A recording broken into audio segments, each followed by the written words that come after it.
I'll call the meeting of the Transportation, Housing, and Urban Development Subcommittee of Appropriations to order. I'm joined today by my good friend, Ranking Member Mario Diaz-Balart. Also welcome our full committee chair, Ms. Delauro, Ranking Member Granger, and all of the other subcommittee members who are here in person and those participating by our secure video teleconference. Before I move to an opening statement, I want to offer a brief explanation of how this markup will work. This is standard for all subcommittee markups. Today's room has been configured to maintain the recommended 6-foot social distancing between members, staff, and the press corps. As I mentioned, some members have opted to use the secure video teleconferencing, which will allow them to participate remotely. For those on video conference, once you're speaking, there will be a slight delay before you are displayed on the main screen.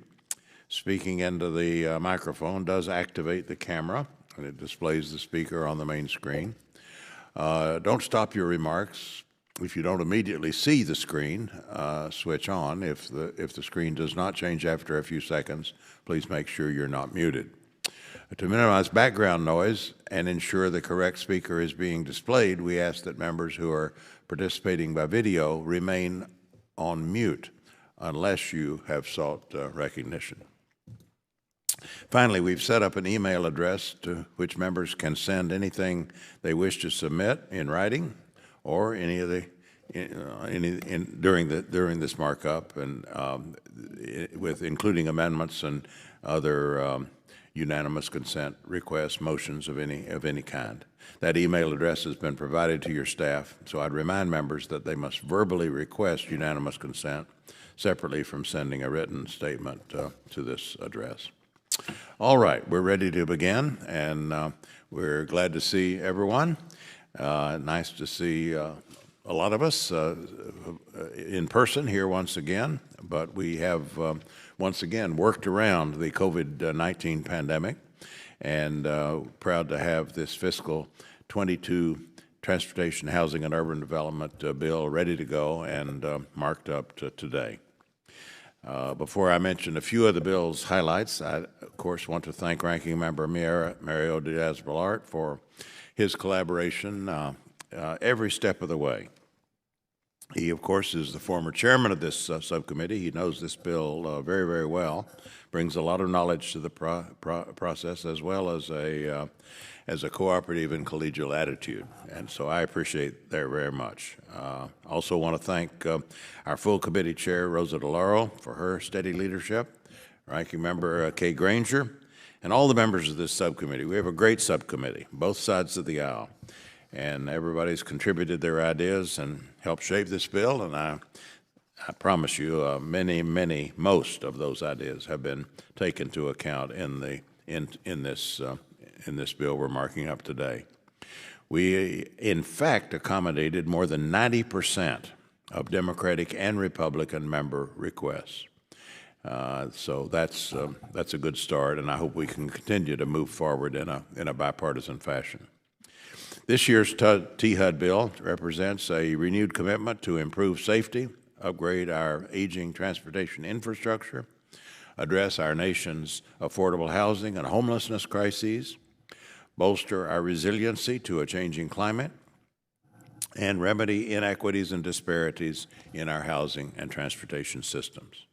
As our nation continues to grapple with the COVID-19 pandemic, it's more critical than ever to ensure that vulnerable populations, communities of color, the unhoused, veterans, domestic violence survivors, the elderly, people with disabilities, these vulnerable populations remain at the forefront of our efforts. The bill includes $84.1 billion in discretionary funding, an increase of nearly $8.7 billion over the fiscal 2021 enacted level.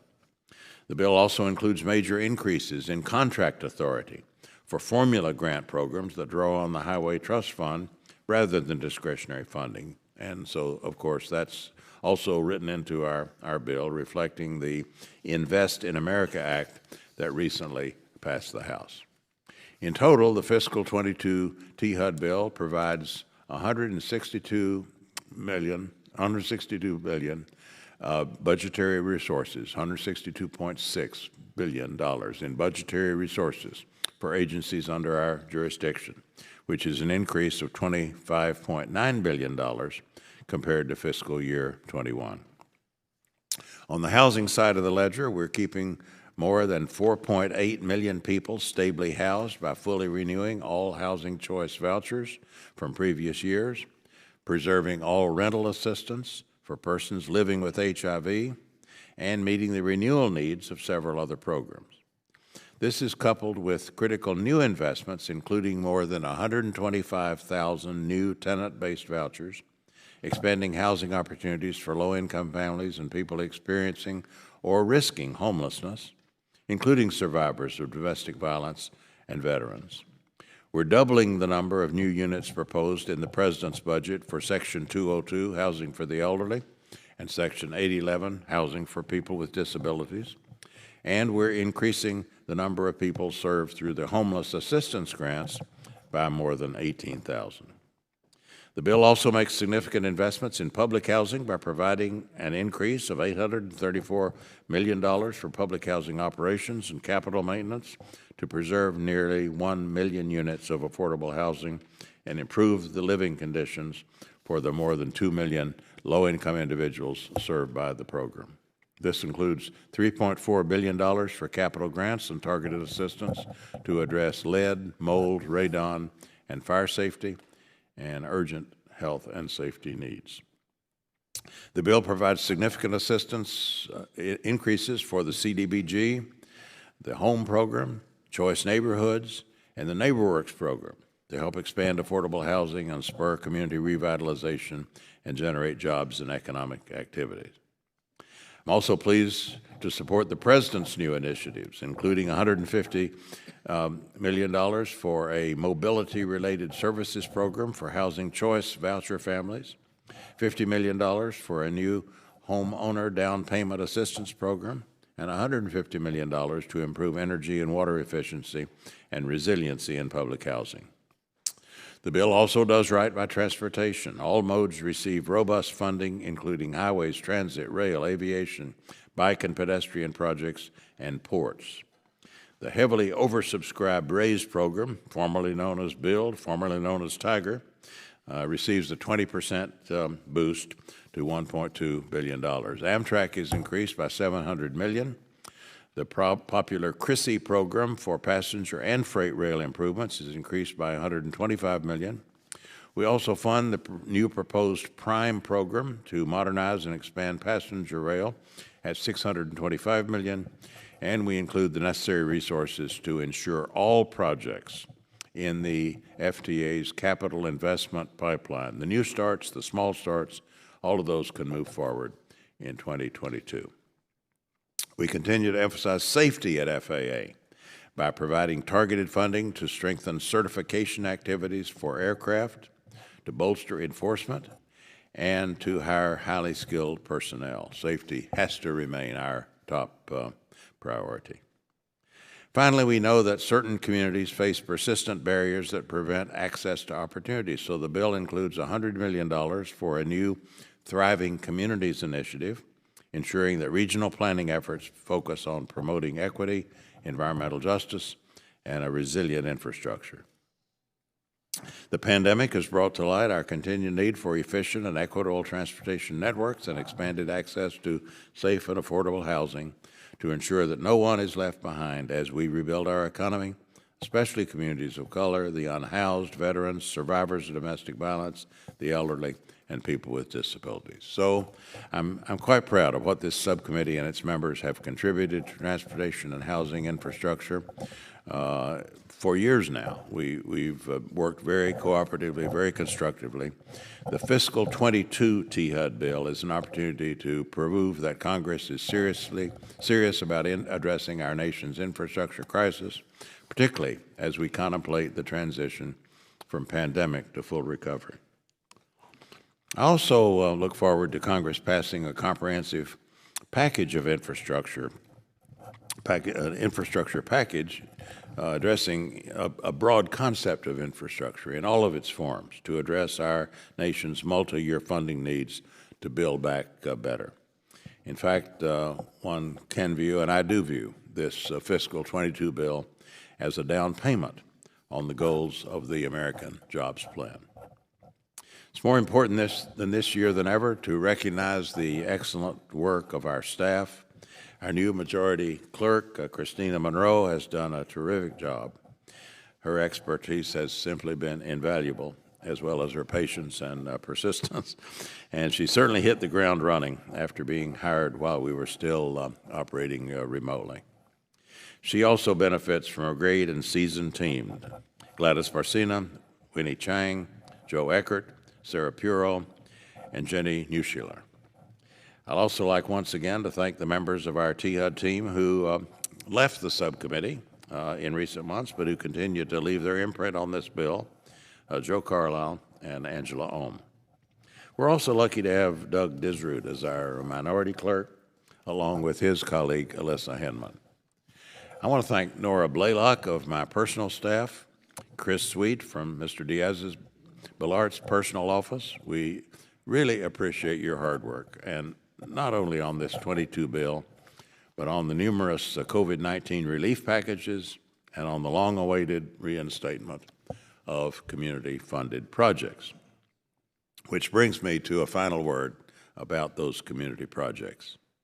I'll say more about this at the full committee markup. But as a longtime defender of congressional earmarking as an essential exercise of the power of the purse, which has great potential value to the communities we serve, I've been delighted to see a new and more transparent and accountable process reinstated. I confess, however, to not fully anticipating the degree to which this particular subcommittee would win the lottery in terms of project submissions. We received well over 1,000 requests, most of them, I must say, well designed to produce community benefit. So processing these requests has been a major undertaking for our subcommittee and personal staffs. We have depended on the departments we oversee to verify the eligibility of projects, and we've needed to work across party lines to ensure equity in the treatment of members and strong standards of accountability, so that the list of projects funded is a matter of pride and confidence for this subcommittee and the House. So I can't thank profusely enough the staff members who have carried out this review. It has been an arduous process. They've worked on hundreds of proposals conscientiously and carefully and fairly. And they've done so, I have to say, with a sense of mission, a sense of how much good this process, if we do it right, can accomplish. I also want to thank Mr. Diaz-Ballart and his staff, and I want to thank them in a way that goes far beyond just a standard acknowledgement of cooperation. We agreed early on about the need to do a responsible job with these projects, to vet the projects carefully, to avoid excess and the appearance of excess, to ensure fairness in the treatment of members individually and across party lines. So Mr. Diaz-Ballart has made what could have been a difficult process, a fraught process. He's made it cooperative, he's made it productive, and I believe our final list of nearly 970 projects reflects our joint desire to proceed responsibly and with integrity. So with that, we'll turn to the markup. As customary on this subcommittee, I will ask that members hold any amendments until we meet again in full committee. And I'll turn now for his opening statement to my friend and colleague, Mr. Diaz-Ballart. Thank you very much, Mr. Chairman. Chairman Price, Madam Chairwoman, good to see you as well. Good to see you well. And I know that the ranking member, Ms. Granger, is also on this markup. During this markup. Thank you, Mr. Chairman, for presenting the THUD bill for our subcommittee this afternoon. Thank you for those kind words. But, you know, back at you. This is the kind of thing that if people saw, they always talk about sausage, right? That the legislation is putting sausage together. Well, if people saw how this subcommittee works, I think sausage would carry a much nicer connotation. I really do. It is clear, Mr. Chairman, that you gave great consideration, serious consideration to the thousands of ideas and requests submitted by members of both sides of the aisle. That is no small task, but it reflects the approach of this committee to allow members to bring in their best ideas forward to improve the way that our government functions. I also appreciate how the chairman engaged with me and my staff when he was developing this bill, as well as with the community project funding requests that were very numerous. And that is a rather complicated process. Mr. Chairman, I'm grateful for, again, your transparency. Your transparency and communication is, frankly, how this process should and is supposed to work. That's how it's supposed to work. Thank you, Mr. Chairman, also for including $300 million for port infrastructure grants, which is not just important to coastal states like Florida, but also to our entire nation's freight network. And now, that's something that the chairman and I worked on, and I think, Mr. Chairman, you and I, frankly, got that going when folks weren't paying attention to our ports and the importance of our ports. So thank you for, again, keeping that, your leadership on that and keeping that going. I'm pleased that the bill continues investments in our nation's highways, rail and transit, and airport infrastructure. These programs will build on progress we've made in recent years through this bill, creating jobs and spurring innovation. The chairman, once again, has made DOT safety programs a priority, and I'm so grateful for that. Our roads and railways and skies are safe due to the shared priority of these programs by this subcommittee, and again, I'm grateful for the chairman's leadership there. The DOT safety workforce that has been on the front lines throughout this COVID pandemic deserves our gratitude. And frankly, they don't usually get the credit that they deserve. Mr. Chairman, I'm also pleased that this bill provides the resources they need to continue that crucial mission. Resources for air traffic control modernization, aviation certification programs, and airport infrastructure will continue to support the busiest and also the safest air traffic control system in the entire planet. Now, Chairman Price's commitment to addressing homelessness and housing for the elderly and the disabled, if anybody had any question, is evident in this bill. This year again, maintaining current levels for housing assistance programs required about $2 billion in additional funding just to keep pace with inflation. And that's something that kind of keeps the chairman, whoever chairs this committee, right, Mr. Chairman, you always wonder what those numbers are going to be, because that's something that you have to deal with, and again, he's done so in this bill as well. So, again, I'm pleased with the way that the chairman has talked to us. He has been fair, he has been transparent, and I'm grateful for that. Now, I obviously do have some concerns, Mr. Chairman, and I'm concerned about the dramatic expansion of HUD assistance programs in this bill, in part because these increases would need to be sustained in future years, and that's obviously a concern. Now, again, while I applaud, and I do, many of the decisions made in this bill, a $9 billion top-line increase, which is a 13% above last year, is something that I just can't support. Our nation's debt exceeds $28 trillion, and it's going to continue to grow, frankly, out of control under the majority's approach to spending. This commitment, this spending, and this committee, I should say, this committee is at its best when we work together to make hard choices, like the chairman has done on his bill. But when the committee as a whole works together to make tough choices under budget caps that have to be set in a bipartisan agreement. Now, the majority's unwillingness to move towards that bipartisan approach threatens to put our work at a standstill and frankly force us into a series of wasteful, counterproductive, short-term continuing resolutions, which I think is a shame. So again, for those reasons, unfortunately, I cannot support this bill as it stands today. Now, despite my concerns, I continue to be really, really impressed with the chairman's sincere, thoughtful approach to so many of the programs in this bill. And obviously, look, I might have made some different choices, but we share a priority of accountability and making sure that we get results for the American people. And again, Mr. Chairman, you know, back at you on your kind words, I don't think there could be a better team. And when I mention team, by the way, I thank you for mentioning the staff. And you already mentioned them by name, so I won't do so. But the staff of both the majority and the minority and the member staff work very, very closely together, and we have worked very closely on the development of this bill. Finally, I would like to thank Chairman Price for his commitment to a collaborative approach and really for his friendship and his trust. And so with that, Mr. Chairman, I yield back. Thank the gentleman for his kind words and his good work.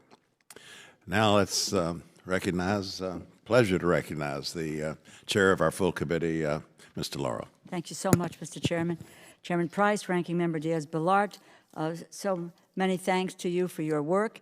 I want to just say a thank you to the subcommittee, the full committee staff, the personal offices, all for their efforts. Please know how valued your work is in helping us to get where we are today at this subcommittee hearing. After decades of disinvestment, I believe now is the time to make desperately needed robust investments to rebuild our nation. And that includes transportation and affordable housing, where the deck has been stacked in favor of the wealthy and big corporations for far too long. This significant investment builds the architecture for the future by delivering far-reaching, forward-thinking progress for American families and invests in the safety and well-being of people across the country. As we rebuild our crumbling infrastructure through transformative legislation, we will be able to spur job creation that cannot be outsourced, create a better living for the vulnerable and small businesses, and grow the middle class. This bill addresses head-on the American infrastructure crisis.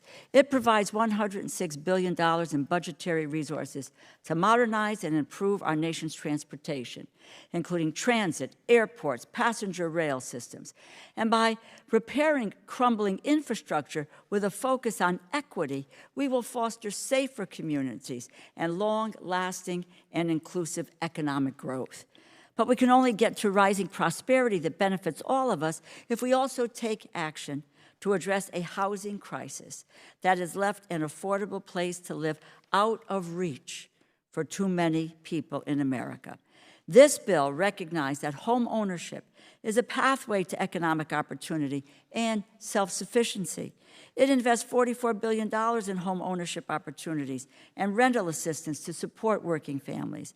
And it strengthens protections for the vulnerable who would struggle to afford to keep a roof over their head, with $21 billion to expand housing access, prevent evictions, and provide stable housing for people experiencing homelessness. I know how vital these investments are for families across America. When I was a child in New Haven, Connecticut, I came home one Friday night. I was about 10 years old. And we came home on a Friday evening, and our furniture was out in front of the house. We had been evicted. It was not because my parents weren't working or struggling. They were, but it was hard financially for them. And so we went to live with my grandmother until we could get back on our feet. By building on prior housing investments made by this subcommittee, we build a future of opportunity and stability for vulnerable families. As we support affordable housing, we must also recognize the need for those homes to be safe. That is why I'm proud that this bill invests $590 million to mitigate threats like lead paint and radon, which are potentially life-threatening home health hazards. This is a true win-win for our communities because this capital maintenance will create good-paying jobs and make our public housing safer. Safe, strong, equitable, and resilient transportation and housing are critical to the success of our families. Every child deserves to wake up in a safe home, travel to school on a sound road, and parents deserve to know that they can get to work through reliable transit without worrying that if this is the day, they lose their job because the city bus was delayed again. That is why I'm so proud of this bill, which makes desperately needed investments in our nation. And once again, I say thank you to Chairman Price and to Ranking Member Diaz-Balart and the staff for their work. I urge support from my colleagues for this critical bill, and I yield back. I thank the chair, and now happy to recognize our ranking member of the full committee, Ms. Granger. Thank you. I want to thank you, Chairman Price, for presenting the Transportation, Housing, and Urban Development bill today. I'd also like to thank my friend Mario Diaz-Balart, the ranking member of this subcommittee.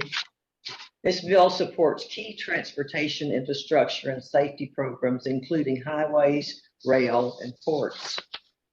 The funding provided for airport infrastructure and air traffic control will be critical for the aviation industry as it recovers from the coronavirus pandemic.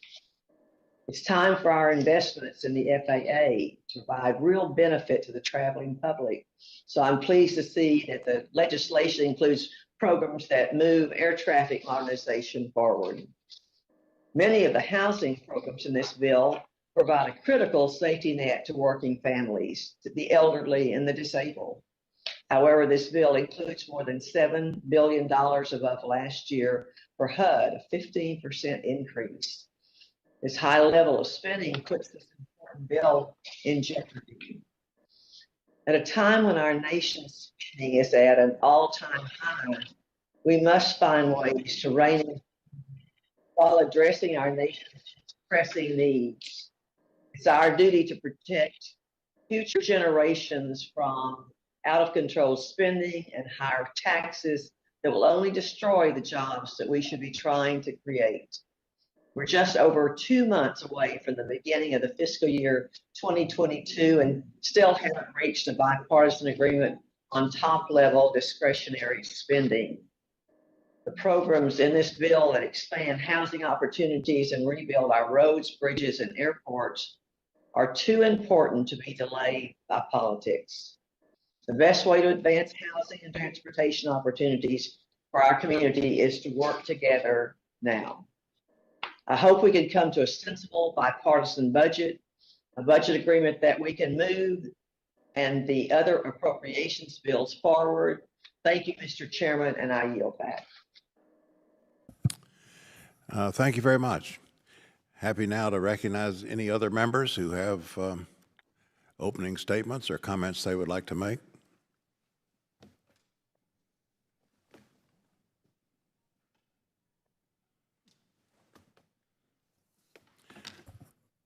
All right, hearing none, let me open the floor for any amendments that members might want to offer.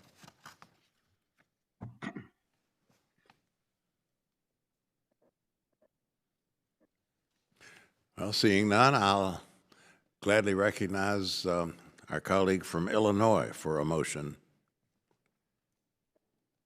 Thank you, Mr. Chairman. Mr. Chairman, I move to favorably report the Transportation, Housing, and Urban Development Appropriations Act 2022 to the full committee. Questions on the motion? All in favor say aye. Aye. Aye. Opposed, nay. The independent chair, the ayes have it. The motion is agreed to.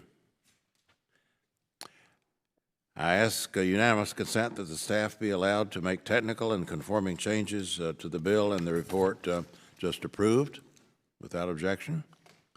Seeing no further business, the subcommittee is adjourned.